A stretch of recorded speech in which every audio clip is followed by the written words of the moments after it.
mubasyaratun bil jannah. 10 orang sahabat yang diberi kabar oleh Rasulullah insyaallah akan masuk surga.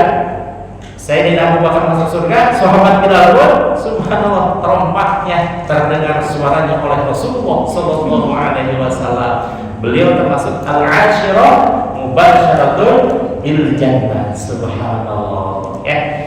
Nah, insyaallah wasiat Rasulullah sallallahu alaihi wasallam kepada baik sahabat Bilal maupun sahabat Abdullah bin Abbas, bahwa Ibnu Abbas itu aslinya Sayyidina Abdullah bin Abbas.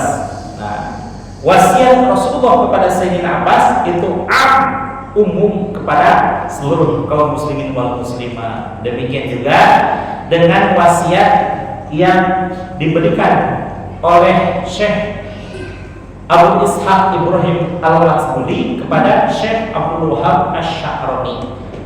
Nah, ketika menerima wasiat ini, Syekh Abdul Wahab Asy-Sya'rani, subhanallah, beliau betapa nasihatnya penting untuk diketahui oleh kaum muslimin wal muslimat. Maka menuliskanlah butir-butir nasihat beliau ke dalam satu kitab yang diberi judul Al-Minahus Saniyah. Apa Bapak barusan Al-Minahus Saniyah itu artinya? Ini sudah bukti bahwa al-ta'allum bil kibar kan-naqshi fil bihar. Belajar di waktu usia senja seperti halnya melukis di atas air. Melukis di atas kaca kan cepat ya, ketika mandi, ketika anak kecil di atas jolang tuh ember set bisa langsung terlukiskan, tapi cepat mengaduk lagi itu airnya sehingga tidak membekas gitu ya. Nggak apa-apa. Al-Minahus Saniyah artinya anugerah Allah yang sangat mega, gitu ya. Insya Allah dengan anugerah ini kita sedikitnya belajar bagaimana cara untuk mendapatkan ridho Allah Subhanahu wa Ta'ala. Baik, Bapak hadirin jemaah sekalian, nasihat ini diawali dengan tulisan pena beliau, yakni awwalul wasiyah. Adapun wasiat yang pertama dari Syekh Ibrahim Al-Laksbuli, alaika wajib atasmu ayyuhal akhu, wahai saudaraku, bil istiqomati, adanya istiqomah, mudawamah, konsisten, fit taubati, di dalam taubat. Maka adakah di dunia ini yang suci dari dosa? Bapak masih bingung jawabannya ini. Adakah di dunia ini yang suci dari dosa? Tidak ada.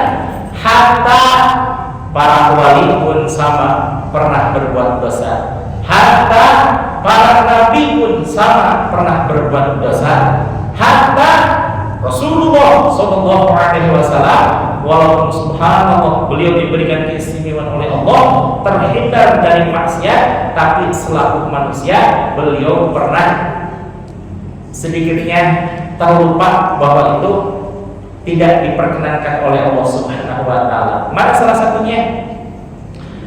Abasa wa tawalla an ja'ahul a'ma. Ketika Rasulullah SAW sedang berbicara, ngobrol mengenai keumatan, tiba-tiba datang seseorang yang, mohon maaf, Allah berikan sebuah ujian berupa penglihatannya tidak sempurna. Maka ketika Rasulullah melirik pada orang tersebut, langsung meneruskan pembicaranya mengenai umat dan mengesampingkan orang yang akma, yang penglihatannya agak terganggu. Kemudian berlalu orang tersebut sampai Allah merasa kurang enak terhadap orang tersebut, lalu ditegurlah Nabi Muhammad Sallallahu Alaihi Wasallam, abasa wa tawalla, dengan surat Abasa. Alhamdulillah Rasulullah Sallallahu Alaihi Wasallam kesalahan itu tidak meruntuhkan beliau sebagai seorang manusia, bahkan tidak meruntuhkan kemuliaan beliau sebagai seorang nabi, tapi Allah berkenan untuk mengingatkan Nabi Muhammad SAW agar tidak diulangi lagi. Maka ketika turun ayat tersebut langsung mengejar itu orang yang penglihatan terganggu tersebut. Kemudian Rasul minta maaf luar biasa, ya. Rasul bahwa dalam sebuah hadisnya Rasul mengatakan kullu adama khata'un, setiap orang manusia itu pasti pernah melaksanakan kesalahan. Wa khairul khata'ina at-taibun, dan sebaik-baik orang yang pernah berbuat salah itulah dia orang-orang yang senantiasa bertaubat, ya. Maka bertobat ini Rasulullah SAW menyatakan dalam salah satu hadis, ana awwal wajibin bima amartukum bih, bahwa saya, kata Rasul, adalah orang pertama yang melakukan kewajiban atas apa-apa yang aku wajibkan kepada engkau wahai para sahabat. Salah satunya di mana? Ketika Rasulullah SAW mewajibkan untuk taubat, Rasul taubat duluan tidak? Taubat duluan. Dalam satu hadis Rasul menyatakan, kulla yaumin sa'astaghfiru ilallahi mi'ata marrah. Sab'ata marrah, bahwa Rasulullah SAW setiap hari itu beristighfar dan memohon ampun kepada Allah sebanyak 70 kali. Dan di dalam hadis yang diriwayatkan oleh Imam Muslim, baru Rasulullah menyatakan mi'ata marrah, bahwa sa'astaghfirullah wa atubu ilaihi fi kulli yaumin mi'ata marrah. Saya, kata Rasul, setiap hari beristighfar dan bertaubat kepada Allah tidak kurang dari 100 kali. Padahal Rasul tidak memiliki kesalahan. Kalaupun toh terpeleset pada kesalahan, detik itu pula Allah mengampuni. Subhanallah. Rasulullah tidak punya dosa, tapi senantiasa bertobat sehari semalam berapa? 70 kali. Ada yang menyatakan 100 kali. Berbeda dengan saya. Saya tobatnya sauduk-uduk, bagaikan buih di lautan, bahkan lebih banyak lagi sebesar bumi, sebesar alam semesta. Tapi taubatnya nunggu tanggal 7 jadi sebulan sekali.